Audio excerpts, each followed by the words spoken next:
Olá, meu nome é Natasha, eu sou nutricionista e hoje eu vim aqui falar sobre saúde do intestino, que em resumo é a saúde geral do corpo, porque se o intestino está doente, a gente também vai estar doente. Se não tá, ainda está no processo de ficar. Porque se o intestino está saudável, tudo funciona de forma mais adequada.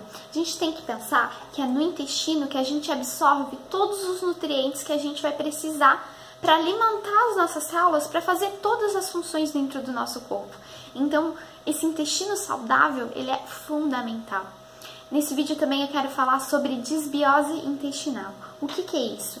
Desbiose intestinal é quando a gente tem mais bactérias ruins do que boas lá no intestino. E essas bactérias boas, ao longo do vídeo vocês vão ver que é essencial para o bom funcionamento do nosso corpo e a saúde de forma geral.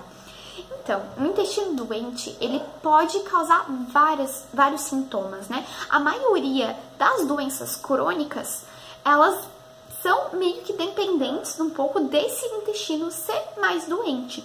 Então, por exemplo, as doenças crônicas, elas têm muita ligação com inflamação. E o intestino inflamado gera inflamação para o corpo de forma geral. Então, claro que inflamação não pode ser de outras formas também, não só intestinais, né? Às vezes se a pessoa pega muito sol, se ela tem uma ferida, enfim. O intestino que ele tem mais bactérias ruins do que bactérias boas. Essas bactérias ruins, elas estão em combate ali, né? Soltam algumas substâncias químicas para combater, né, as outras bactérias. Então, essas bactérias boas, elas também ajudam a combater um pouco essas bactérias ruins por essa batalha que eles têm pelo espaço ali no intestino. Também entra em batalha o nosso sistema imunológico. Enfim, todas essas substâncias que são jogadas da guerra ali entre essas bactérias, isso pode acabar lesionando também a nossa parede do intestino, lesionando as nossas células intestinais, os nossos enterócitos. Isso tudo vai gerando cada vez mais inflamação. Já as bactérias boas, elas são comensais ali, elas inclusive, muitas trazem alguns benefícios, né, através de fermentação de fibras, pode ajudar o funcionamento no cérebro. A gente é produzido também, né, por causa dessas bactérias, algumas vitaminas como a vitamina K. Então, traz, além da própria proteção do intestino, traz vários benefícios ter essas bactérias lá. O que pode acontecer de sintomas, né, se a gente tem um intestino doente? Além de iniciar essas doenças crônicas, né, às vezes a pessoa pode ter uma dor de cabeça, às vezes a pessoa pode ter compulsão alimentar. Olha só, quando a gente tem muitas bactérias ruins no nosso intestino, essas bactérias ruins se alimentam principalmente de açúcar de rápida absorção, né, aquele açúcar simples, industrializado, gordura saturada. Então essas bactérias muito aumentadas lá no nosso intestino, elas meio que mandam uma resposta para o cérebro para a gente consumir mais desses alimentos, mais alimentos com gordura saturada, mais alimentos com açúcar. Então, às vezes, essa compulsão alimentar que a pessoa tem por alimentos gordurosos, por alimentos hiperaçucarados, né, industrializados, pode ser ditada pelo tipo de bactéria que mora lá no nosso intestino. Outras coisas, né, falta de concentração, depressão, aumento da ansiedade, falta de energia, enfim, muitas coisas podem estar associadas a esse intestino doente, além de, claro, o aumento de doenças crônicas. E então, tá, eu já sei, já entendi que o intestino é extremamente importante para a minha saúde. Como que eu posso fazer para ter um intestino legal, um intestino saudável, então? Primeiramente, consumo de alimentos saudáveis, naturais, né? Então, evite produtos muito industrializados, cheios de aditivo químico, tá? Esses aditivos químicos, eles vão estar matando as floras boas, né? Essas bactérias boas que moram lá no nosso intestino. Evite também excesso de gordura saturada, excesso de açúcar hiperprocessado.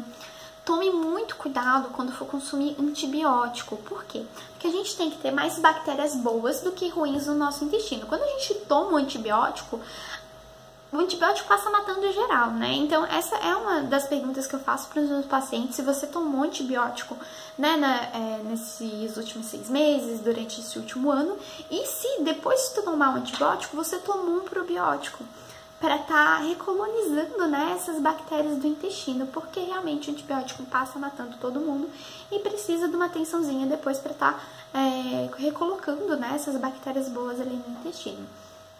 Outras coisas, né, que podem prejudicar e aumentar essas bactérias ruins é não ter um pH adequado, né, do suco gástrico, né? Então, o nosso suco gástrico, ele tem que ser ácido, né? Então, tem que ter um pH ácido. Pra quê? Porque quando eu tô comendo, ou mesmo falando aqui, conversando com vocês, eu tô engolindo muitas bactérias. E se o meu estômago não tiver ácido suficiente para matar essas bactérias, elas vão passar vivas para recolonizar lá no nosso intestino. Então é importante também ter esse bom funcionamento do nosso estômago. Outra questão é a mastigação. Eu vou fazer um vídeo para vocês só sobre isso, mas já adianto que tem bastante coisa no vídeo sobre ingestão de líquido durante a refeição, que eu converso bastante sobre isso também. E aí é outro ponto também, né? Essa ingestão de líquido durante a refeição pode estar ajudando a ter mais bactérias ruins ali no nosso intestino. A prática de exercício físico ajuda no funcionamento intestinal, ele ajuda a questão da motilidade intestinal, então também é muito importante. Consumo de água, né? Então, a gente tem que aumentar o consumo de fibra, afinal, essas bactérias boas se alimentam de fibras, e junto com esse consumo de fibra, a gente tem que aumentar a nossa ingestão hídrica, né? Porque a fibra, se eu não tiver água, ela puxa muita água, então ela resseca, né? Acaba ressecando ali o conteúdo do intestino, além da pessoa poder ficar, né, com o intestino travado, sem conseguir ir no banheiro, enfim. Esse consumo de água ali também é muito importante para ter esse cuidado ali com as bactérias também. Claro, né, que vai ter que precisar ter um consumo de macronutrientes e micronutrientes adequado, até para a própria formação tecidual ali da célula do intestino, né, das tight junctions, de tudo que forma ali o intestino e deixa legal, a gente precisa de nutriente para estar formando, então precisa também ter esses nutrientes de forma adequada para isso também, tanto macro, né, carboidrato, lipídio, proteína, quanto os micronutrientes, vitaminas, minerais e também os fitoquímicos, né, os compostos bioativos, antioxidantes, anti-inflamatórios. É importante lembrar aqui que se a pessoa consumir muita coisa que faz mal, no sentido de causar uma diarreia depois, isso pode estar danificando o intestino. Por quê? Por exemplo, né, vou citar um exemplo de uma pessoa que pode ter uma hipersensibilidade ao leite. Come pouco, tá tudo ok, mas se comer uma quantidade muito grande, ela passa mal. Pode ser também uma intolerância, né, um certo nível de intolerância à lactose, por exemplo. Muitas pessoas têm isso, mas como só dá efeito, né, só causa um real problema se tiver um consumo muito grande, as pessoas acabam não indo no médico, não procurando um nutricionista e às vezes acabam consumindo grande quantidade e passando mal e não se importam tanto com isso e acabam tendo diarreia com frequência, gases, enfim, desconfortos intestinais, de forma geral. O que isso pode acontecer? A gente, lá no nosso intestino, a gente tem um muco protetor, né? Porque, como eu falei, essas bactérias e o sistema imunológico tá na batalha ali no nosso sistema, ali dentro do nosso intestino. E o muco, ele ajuda a proteger um pouco, né? Para esses resíduos da batalha ali, que seriam... que acabariam danificando o nosso intestino, o nosso muco protegeria para não danificar. E se a gente tem uma diarreia com frequência, esse muco vai embora. E aí, o que vai proteger ali o meu intestino? Se eu tiver um bom consumo de fibra, bastante, né, consumo de fibra adequado, com água e tudo mais, isso também é um fator protetor. Mas se eu não tiver, vai estar lesionando, né, muito ali as células do meu intestino. E com essas células de intestino lesionadas, além de ter toda uma inflamação ali acontecendo, né, aumentando essa questão de doença crônica, vale lembrar que a célula lá do nosso intestino é responsável por absorver tudo que eu preciso para fazer tudo no meu dia a dia. Se essa célula não estiver bem, se essa célula não estiver né, adequada, como é que ela vai absorver bem esses micronutrientes? Eu posso acabar até tendo uma desnutrição só por causa dessas células que não estão legais, que não estão saudáveis. Então, desnutrição, eu pretendo fazer futuramente um vídeo só sobre esse assunto de desnutrição, várias coisas que levam à desnutrição, que não é só não consumir esses nutrientes, né? São várias coisas. Mas enfim, voltando aqui ao assunto de desbiose, isso também, né, essa lesão na célula do intestino a longo prazo, também pode fazer com que essas células lesionadas, né, acabam abrindo espaços para tudo que está no intestino cair direto na corrente sanguínea. Porque, por exemplo, a gente tinha um monte de célulazinha ali, tudo juntinha, né? E aí eu acabei lesionando, elas vão ficando, tipo, ruins, às vezes não tão juntinhas, e abre uns espaços, né, pra tá caindo o conteúdo do intestino direto na corrente sanguínea. Agora imagina, né, se eu tenho bactérias ruins, se eu tenho, enfim, moléculas de comida, tudo que eu tiver ali no intestino caindo direto na corrente sanguínea. Mesmo que o que caia na corrente sanguínea seja molécula bem digerida de comida, essa comida, ela tem que passar por dentro da célula do intestino por um processo até cair na corrente sanguínea. Ela não pode simplesmente ser jogada na corrente sanguínea. Tudo que cai na corrente sanguínea que o nosso corpo não sabe identificar, ele identifica como antígeno, como algo que não devia estar ali, como um inimigo, digamos assim. E ele vai combater. Combater como? Gerando inflamação. Todo combate do nosso corpo gera inflamação. E aí, junto, né, pega ali as doenças crônicas que dependem de inflamação para acontecer e todos esses problemas, né? Às vezes a pessoa tem uma rinite, por exemplo, uma sinusite alérgica, uma dermatite que vai no dermatologista, ele não... é dermatite atópica, não tem causa. Aí ele te dá um remédio, e aí você vai para casa e você aceita aquela dermatite como sua, como genético. Mas na verdade pode ser um problema ali do seu intestino. Então muitas coisas que às vezes os médicos acham inexplicáveis, que vão culpar a genética ou vão dizer que não tem muito o que fazer, a gente pode acabar solucionando, só arrumando o seu intestino. Ok, Nutri, eu já entendi tudo que pode me fazer mal. Tem mais alguma coisa que possa ajudar o meu intestino? Sim, tem. Consumo de probióticos, né? Das próprias bactérias, então pode ser por via suplementar, mas pode ser por via alimentar também. Então quem consome produtos lácteos pode comprar aqueles iogurtes naturais, gente, sem sabor artificial, sem corante artificial, porque a gente já viu que os aditivos químicos, eles fazem mal para essas bactérias. Então, de que me adianta consumir um iogurte com probiótico, com aditivo químico, com corante artificial, rico em açúcares? Eu vejo por aí aqueles, eu não vou falar a marca, né, porque eu não posso, mas aqueles ricos em lactobacilos, leite fermentado. Lembrei do nome sem falar a marca, leite fermentado. Imagina tomar aqueles leite fermentado rico em açúcar, rico em alguns adoçantes que eu já vi também nesses leites fermentados. De que adianta, gente? Tá comendo a bactéria, mas tá comendo coisa que vai matar a bactéria boa lá também igual. Então, assim, toma cuidado com esses probióticos, com esses alimentos que vocês vão consumir para tentar melhorar o intestino, se ele não tá, ao mesmo tempo, prejudicando o intestino, né? Então, lembra, gordura saturada, açúcar, qualquer tipo de aditivo químico faz mal pro intestino. Então tá, você pode estar comendo por forma suplementada, mas você também pode estar, por exemplo, fazendo uma fermentação natural em casa, ou de um pão, ou fazendo, por exemplo, aqueles tipo chucrute, rejuvelac, enfim. Tem vários, tu jogar, né, fermentação natural, fermentação vegana, no YouTube mesmo, tu encontra várias receitas de várias coisas, fermentação com cenoura, fermentação com maçã, e assim, a quantidade que tu tem que comer por dia não é muito grande, né? Então, probiótico é caro, tá? Se for comprar mesmo a suplementação de probiótico, né, ou cápsula, ou sachê, enfim, é caro. Mas dá pra ter essa solução de fazer algumas coisas caseirinhas, né? Quem tem kombucha, quem tem kefir, pode ser de leite, pode ser de água.